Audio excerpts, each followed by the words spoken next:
Hello guys, അപ്പോൾ ഇന്ന് ഞാൻ വന്നേക്കുന്നത് മറ്റൊന്നുമല്ല, നമ്മുടെ എല്ലാവരുടെയും സ്പെഷ്യലാണല്ലോ ചിക്കൻ കറി. അപ്പോൾ ഞാൻ വീട്ടിൽ ചിക്കൻ കറി ഉണ്ടാക്കിയിട്ടുണ്ടായിരുന്നേ. അപ്പോൾ അതിൻ്റെ വീഡിയോ ആയിട്ടാണ്. അപ്പോൾ ഇന്നത്തെയും പോലെ തന്നെ ചില ദിവസങ്ങളിൽ, അതായത് ആഴ്ചയിൽ ഒരു ദിവസമല്ല, എപ്പോഴെങ്കിലും എനിക്ക് തോന്നുമ്പോൾ ഞാൻ ചിക്കൻ കഴിക്കണമെന്ന് തോന്നുവാണെങ്കിൽ എടുക്കും. അപ്പോൾ അങ്ങനെ എടുക്കുമ്പോഴത്തേക്കും എന്താ പറയുക, അന്ന് പിന്നെ വേറെ കറിയൊന്നും, ചേട്ടൻ്റെ വീട്ടിൽ വേറെ കറിയൊന്നും ഇല്ലെങ്കിലും കുഴപ്പമില്ല, ചിക്കൻ കറി മാത്രം മതിയാവും. ഓക്കെ, അപ്പോൾ ചിക്കൻ കറി പ്രിപ്പറേഷനിലോട്ട് പോയാലോ. നമ്മൾ അത്യാവശ്യം അടി കട്ടിയുള്ളൊരു ചീനച്ചട്ടിയാണ് എടുത്തിട്ടുള്ളത്.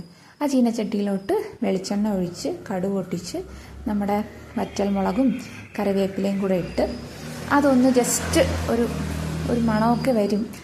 അതിനുശേഷം നമ്മുടെ ഇഞ്ചിയും വെളുത്തുള്ളിയും പേസ്റ്റാക്കി വെച്ചിട്ടുണ്ട്, അതുകൂടെ ഇട്ട് കൊടുക്കും. ഒരു പ്രത്യേക മണമാണ്. അതൊന്ന് അതിൻ്റെ ആ ഒരു പച്ച മണം മാറി വരുമ്പോഴത്തേക്കും നമ്മൾ ചെറിയ ഉള്ളിയാണ് ചേർത്ത് കൊടുക്കുന്നത്. ചെറിയ ഉള്ളി ചേർക്കാൻ കാരണം കൂടുതലും ചെറിയ ഉള്ളിയാണ് എടുത്തിട്ടുള്ളത്. ഇവിടെ അച്ഛന് ഭയങ്കര ഇഷ്ടമാണ് ചെറിയ ഉള്ളി, അതുകൊണ്ട് കൂടുതൽ എമൗണ്ട് ചെറിയ ഉള്ളിയാണ് എടുത്തിട്ടുള്ളത്. അതൊന്നിട്ട് അതിൻ്റെ കളറൊന്ന് മാറി വരുമ്പോഴത്തേക്കും നമ്മൾ കുറച്ച് സവാള ചെറുതായിട്ട് അരിഞ്ഞ് വെച്ചിട്ടുണ്ട്, അതുകൂടെ ചേർത്ത് കൊടുക്കും.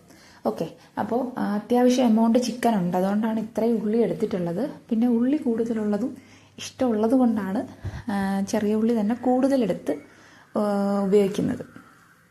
അപ്പോൾ അതും ഒന്ന് വരണ്ടൊന്ന് കിട്ടിക്കഴിഞ്ഞാൽ പിന്നെ നമ്മളൊരു 3 തക്കാളി 3 പച്ചമുളക് അരിഞ്ഞു വെച്ചിട്ടുണ്ട്, അതുകൂടെ ചേർത്ത് നല്ലപോലെ വരട്ടി കൊടുക്കുക. വരട്ടി കൊടുത്തിട്ട് ഒരു പാത്രം മൂടി വയ്ക്കുക. മൂടി വെച്ച് ഒരു 5 മിനിറ്റ് കഴിയുമ്പോൾ അതൊന്ന് നമ്മൾ മൂടി തുറക്കുമ്പോഴത്തേക്കും ഈ സവാളയും കൊച്ചുള്ളിയും തക്കാളിയും മുളകും എല്ലാം കൂടെ നല്ലപോലെ ഒരു എന്താ പറയുക ഫോമിൽ ഇങ്ങനെ കിട്ടും.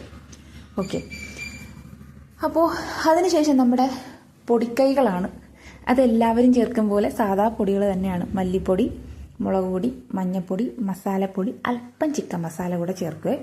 ഓക്കെ, ഈ പൊടികളൊക്കെ നമ്മുടെ ആവശ്യാനുസരണം വേണം ചേർക്കാൻ. ഞാനിവിടെ കാശ്മീരി ചില്ലിയാണ് ചേർക്കുന്നത്, അതുകൊണ്ട് തന്നെ എരിവ് കൂടുമെന്നുള്ള പേടി എനിക്കില്ല.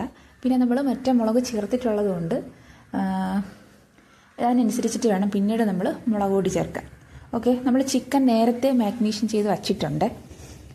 തൈരും ഈ പറഞ്ഞ പൊടികളെല്ലാം അത്യാവശ്യം ഇട്ട് നമ്മളൊരു മണിക്കൂറോളം ചിക്കൻ പുരട്ടി വെച്ചിട്ടുള്ളത് കൊണ്ട് തന്നെ നമുക്ക് പിന്നീട് ഇടുന്ന മസാല അതിനനുസരിച്ചിട്ടുണ്ടായാൽ മതി. ഓക്കെ, അപ്പോൾ നമ്മുടെ ചിക്കൻ ഇവിടെ നമ്മൾ തട്ടിക്കൊടുത്തു. അത് നല്ലപോലെ അടച്ചു വെച്ച് വേവിച്ച് കിട്ടിയിട്ടുണ്ട്. ലാസ്റ്റ് നമ്മൾ രമ്പയിലയും കുറച്ച് മല്ലിയിലയും കൂടെ ഇട്ട് നമ്മുടെ ചിക്കൻ ഇവിടെ റെഡി ആയിട്ടുണ്ട്. അപ്പോൾ ഇന്ന് ഇത്രയേ ഉള്ളൂ.